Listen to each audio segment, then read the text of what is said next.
In March of 2013, our town was shaken out of its quiet, routine existence. It was thrust into the spotlight by a series of negative events. It is a case that is very quickly gaining national attention. 3 Torrington High School teenagers, 2 of them football players, now facing sexual assault charges. The alleged 13-year-old victims being targeted online by cyberbullies, and school officials say it's something they can't always stop.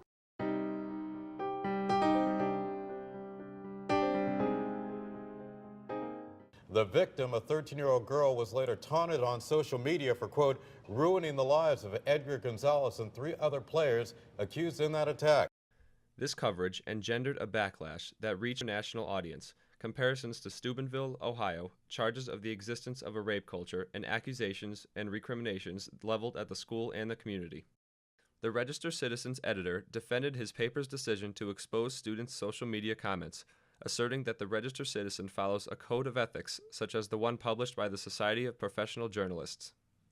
The football coach, the police, and other adults, we found, even amongst the adults, but definitely amongst the students, a pretty widespread denial of there being a problem.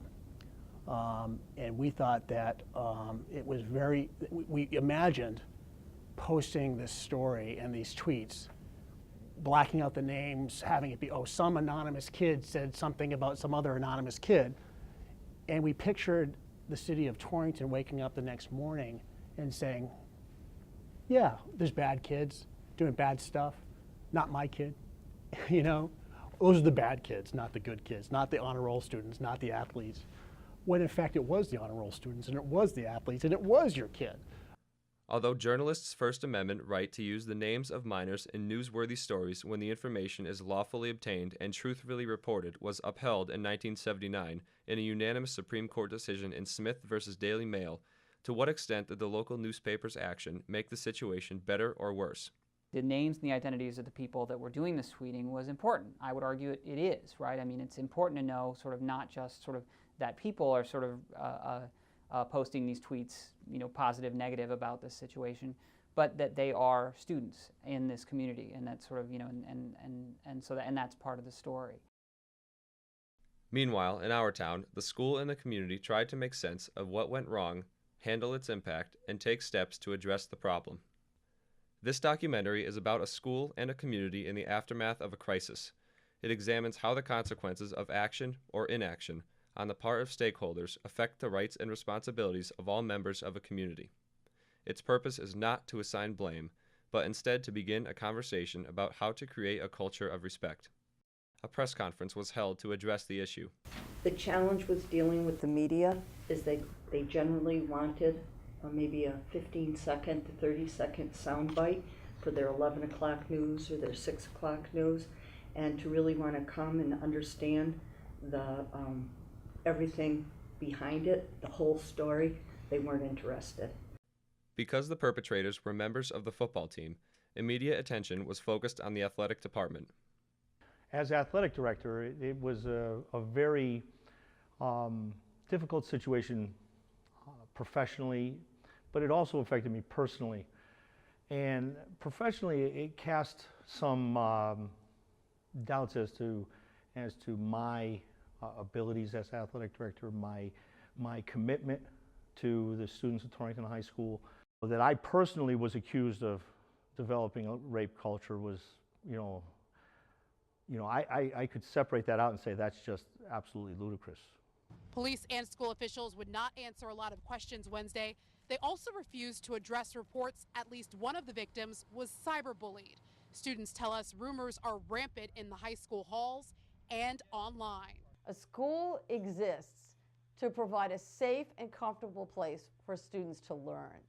So if I were structuring a series of statements, I would have gone back to that.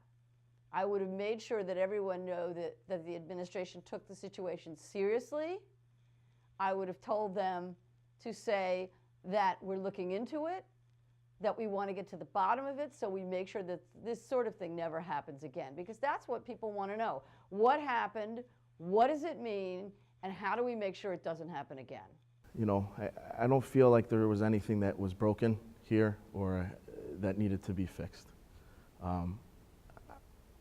Again, with what I believe and what my core values are to try to get the kids to be the best student, the best person, and best athlete that they can be. There are no new rules that have been implemented, as far as I know. But we have had social media and cyberbullying rules for a while, and we just keep applying those. I mean, it was definitely addressed. It definitely was like, don't be an idiot, don't do this, you should know better. Life kind of just went on. The only difference was the school had to now protect the reputation since it was sullied. Although steps were taken to monitor athletes' use of social media and to issue consequences for violations, objections were raised by some students.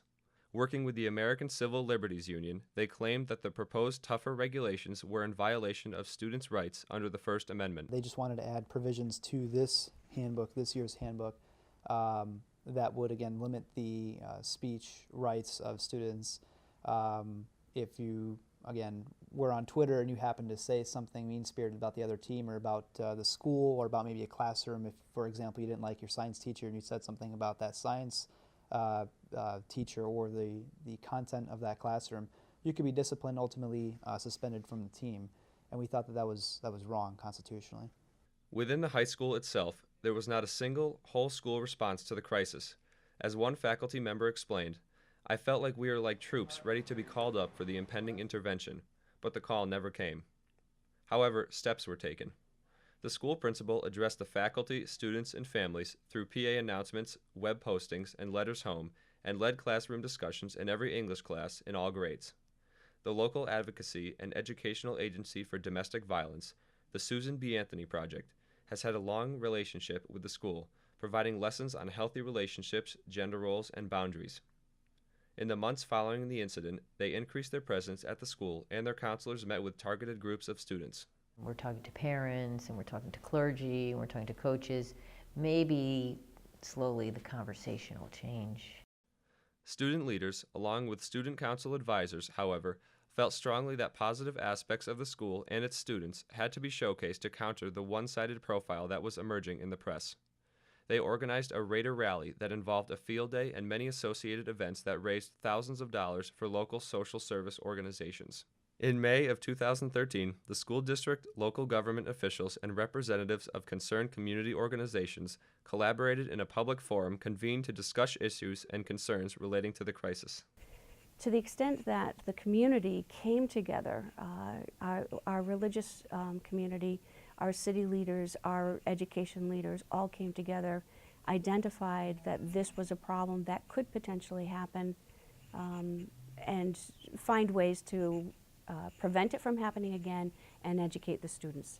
Participants agreed that the goal of achieving healthy relationships was of paramount importance. They also acknowledged that much work needs to be done.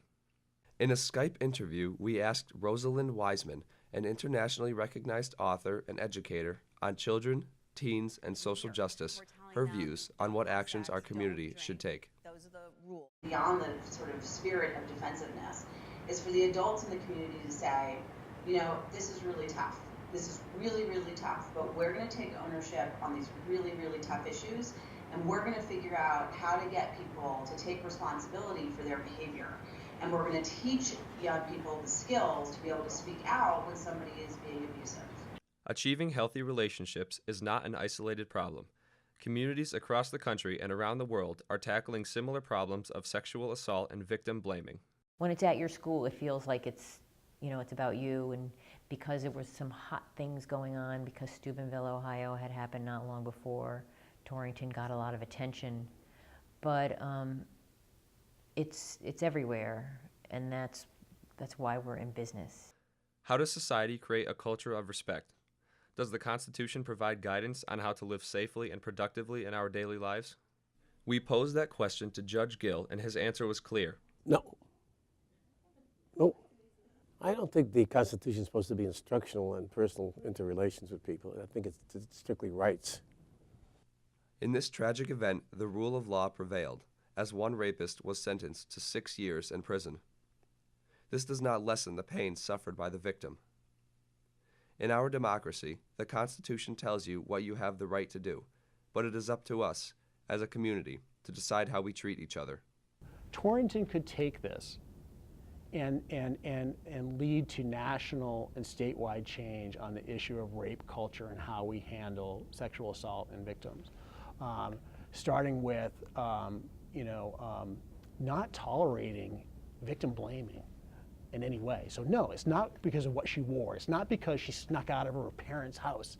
It's not anything other than the rapist's decision to commit rape, period. What more can be done? What can you do?